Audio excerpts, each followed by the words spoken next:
Welcome back students. हमने last lecture में देखा about the basic concepts of arithmetic progression sequence and what is common difference, right. हम next lecture में देखने जा रहे हैं प्रैक्टिस सेट 3.1। इसको हम अलग अलग पार्ट्स में देखेंगे और इजी वे में देखेंगे। जैसे कि आपका उसका एक्सरसाइज प्रैक्टिस सेट 3.1 का फर्स्ट क्वेश्चन आपका ये हुआ है which of the following are AP. मतलब ये कुछ क्वेश्चंस दिए गए, आपको इसमें बताना है कौन सा क्वेश्चन एपी है। अगर सीक्वेंस एपी है, if they are AP then find the common difference. मतलब हमको वहां से डी मतलब कॉमन डिफरेंस की वैल्यू निकालनी है। तो सबसे पहले हम उसका स्टार्ट करेंगे। देखो स्टार्ट कहां से करेंगे, कैसे इसको स्टार्ट करना है, बहुत इजी है। हियर जो हमको गिवन सीक्वेंस है उसके बारे में लिखने जा रहे हैं। Here t1 equals to 2, t2 equals to 4, t3 equals to 6 and t4 equals to 8।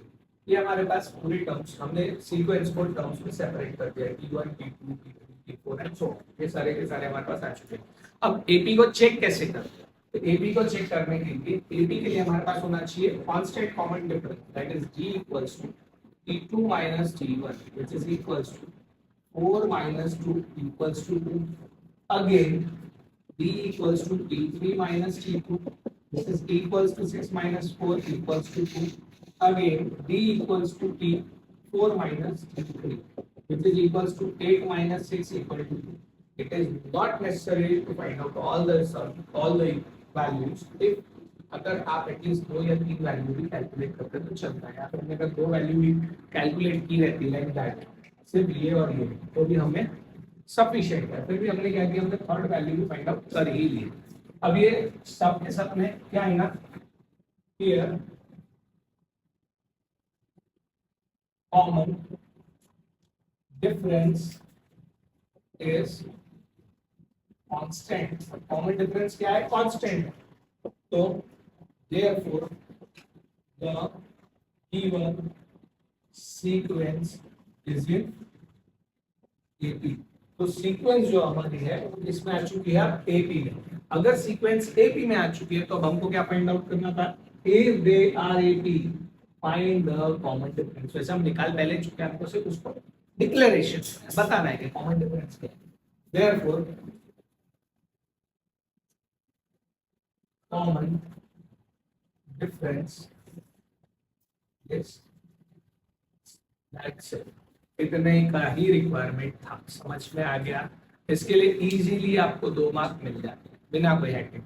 अब ऐसे हम सेकंड क्वेश्चन देखेंगे। सेकंड क्वेश्चन में आपको दिया है t1 equals to 2, t2 equals to 5/2, t3 equals to 3 and t4 equals to 7/2। Same process यहाँ करेंगे। हम क्या बोलेंगे, हियर, यहाँ से स्टार्ट कर, हियर आपका d इक्वल्स टू आएगा t2 minus t1 which is equals to 5/2 minus 2।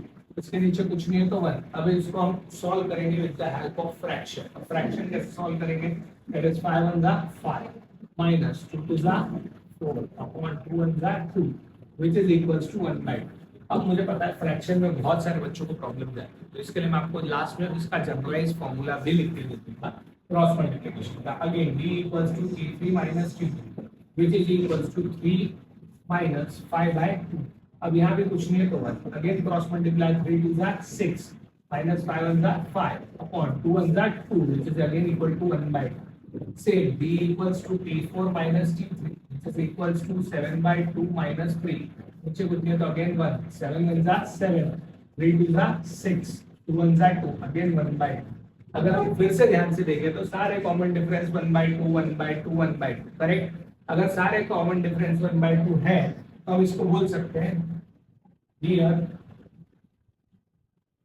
Common difference is 1/2, correct. Therefore the given sequence is in AP. अब ये वापस से एपी में आ चुकी है, डिक्लेरेशन हो गया है, तो हम इसको यहाँ पे क्या बताएंगे, common difference. Therefore common difference is 1/2।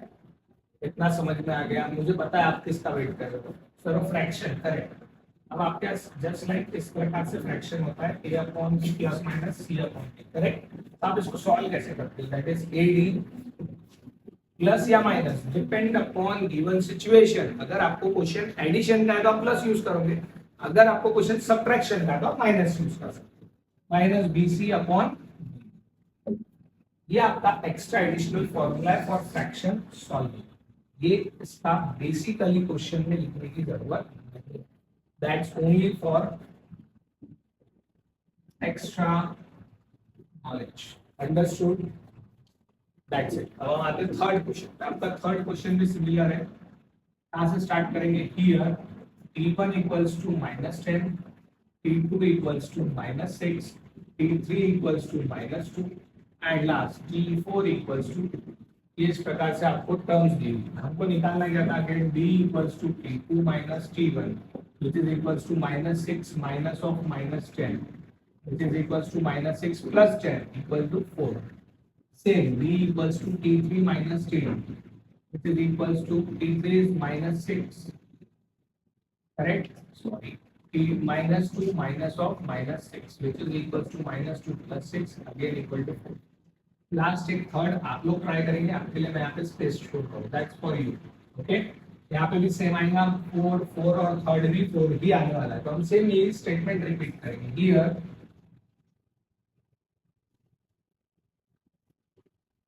Common difference is constant, therefore the given sequence is in AP। और अगर ये AP में है तो therefore लास्ट में बताना आपको कॉमन डिफरेंस इज अंडरस्टूड। ये तीनों के तीनों क्वेश्चन में हमने देखा एक सिमिलरिटी थी कि तीनों के तीनों क्वेश्चन क्या थे? एपी में थे, और तीनों का कॉमन डिफरेंस भी हमने लिखा हुआ है। इसको आप एक बार रिव्यू करो, इसके आगे नेक्स्ट क्वेश्चन उसके आगे, एक बार इसको देख लीजिए और इसका स्क्रीनशॉट ले लीजिए।